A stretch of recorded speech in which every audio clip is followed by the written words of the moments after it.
कि एक और बड़ा अलमिया बन गया ना हमारे मुल्क के अंदर। मैं चाहता हूँ कि मुनीर साहब ठीक हो जाए, सारा मुल्क ठीक हो जाए, मेरे अलावा। ग्लोबलाइजेशन बिल्कुल एक सैलाब की तरह है, इंटरनेट एक सैलाब की तरह। आपने क्या किया, आपने कहा कॉल सेंटर खोलें, कॉल सेंटर खोलें, हर गली मोहल्ले में कॉल सेंटर खुल गया, आपने चैनलाइज ही नहीं किया। फिर आपने कहा अमेज़ॉन आ गया, अमेज़ॉन आ गया, खोल दो सारे अमेज़ॉन खोल दो। फिर क्या वो सैलाब था, आपने चैनलाइज नहीं किया, फिर बंद करना पड़ा। फॉरेक्स आया, आपने कहा जी फॉरेक्स करें, ये करें वो करें, इधर का जाए उधर जाए, सैलाब था, आपने उसको चैनलाइज नहीं किया। आप दुनिया में बदनाम हो गए, अमेज़ॉन में भी, आप कॉल सेंटर्स में भी, यार ये झूठ बोलते हैं, ये झूठा करते हैं।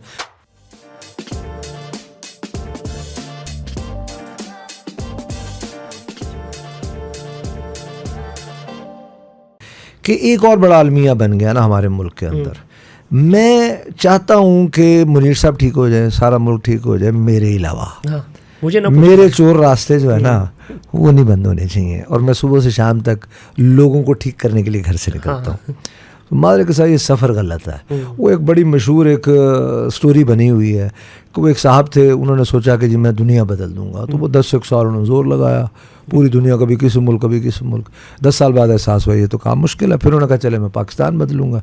वो फिर पाकिस्तान में जोर लगाना शुरू किया, कभी इस शहर कभी उस शहर। फिर 10 साल गुजर गए, फिर उनको लगा भाई ये भी मुश्किल काम है। फिर उन्होंने कहा मैं शहर बदलूंगा। फिर कभी इकबाल टाउन, कभी जौहर टाउन, कभी डिफेंस। तो फिर भी उनको 10 साल बाद लगा भाई ये तो काम ख़राब है। फिर उन्होंने कहा मैं अपना टाउन बदलता हूँ, अपना मोहल्ला बदलता हूँ। उधर कोशिश की, कभी किसी के घर, कभी कोई फ़र्क नहीं पड़ा। तो जब बिस्तर मर्ग पे आ गए तो अपने बच्चों को कहते यार काम गलत स्टार्ट हुआ ना, स्टार्ट मुझे अपने से करना चाहिए था। तो मैं चाहता हूँ कि मैं ना ठीक हूँ, मैं सिग्नल तोड़ूँ, मैं प्रोटोकॉल हो मेरा, मुझे आईडी कार्ड के लिए लाइन में ना लगना पड़े, मुझे पासपोर्ट के लिए चक्कर में ना जाना पड़े, मेरे काम ऐसे ऐसे ऐसे करके हों।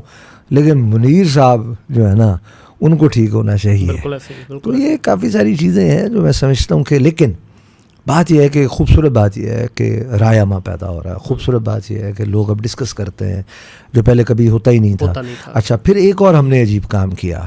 ग्लोबलाइजेशन बिल्कुल एक सैलाब की तरह है, इंटरनेट एक सैलाब की तरह। जब आपको पता चल रहा है कि वो सैलाब चलता आ रहा है, जब सैलाब आता है तो आपके पास दो ही ऑप्शंस होते हैं ना। एक ऑप्शन ये है कि अगर आप कमज़ोर बंद लगाएंगे तो, और सैलाब अगर ज़्यादा शिद्दत में है तो वो तो उसको तोड़ देगा।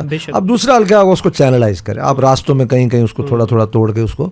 तो जब ये ग्लोबलाइजेशन होती है, जब इंटरनेट आता है, जब डेवलपमेंट आती है, जब नई सोच आती है, या जब कोई नया बिजनेस आता है, कोई नया काम आता है, ये सैलाब की तरह आता है। तो जब सैलाब की तरह आता है, उसको चैनलाइज अगर नहीं करेंगे तो नुकसान होगा ना। आपने क्या किया, आपने कहा कॉल सेंटर खोलें, कॉल सेंटर खोलें, हर गली मोहल्ले में कॉल सेंटर खुल गया, आपने चैनलाइज ही नहीं किया था। तो फिर क्या हुआ, सब बंद करना पड़ा।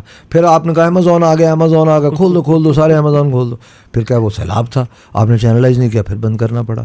फॉरेक्स आया, आपने कहा जी फॉरेक्स करें, ये करें वो करें, इधर का जाए उधर जाए, सैलाब था, आपने उसको चैनलाइज नहीं किया।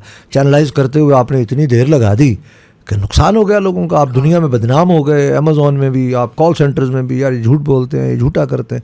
तो ये काम है इसको चैनलाइज करना, घरों के अंदर भी, फैमिलीज़ में, मुल्कों के अंदर। जब ग्लोबलाइजेशन हो जाती है, आज ये हम जो इंटरव्यू आपका रिकॉर्ड हो रहा, तो जब ये आप इसको ऑन एयर करेंगे तो ये नॉर्वे वाला भी ऐसे ही देख रहा होगा जैसे पाकिस्तान वाला देख रहा है ना। तो आप तो लिमिटलेस हो गए। तो जब आप लिमिटलेस हो गए तो फिर आपको भाईजान कुछ चैनल्स डेवलप करने पड़ेंगे, कुछ रूल्स बनाने पड़ेंगे, मादर पिदर आज़ाद चीज़ों को नहीं छोड़ना पड़ेगा। तो आई होप सो कि अब चीज़ें डे बाय डे बेहतर हो।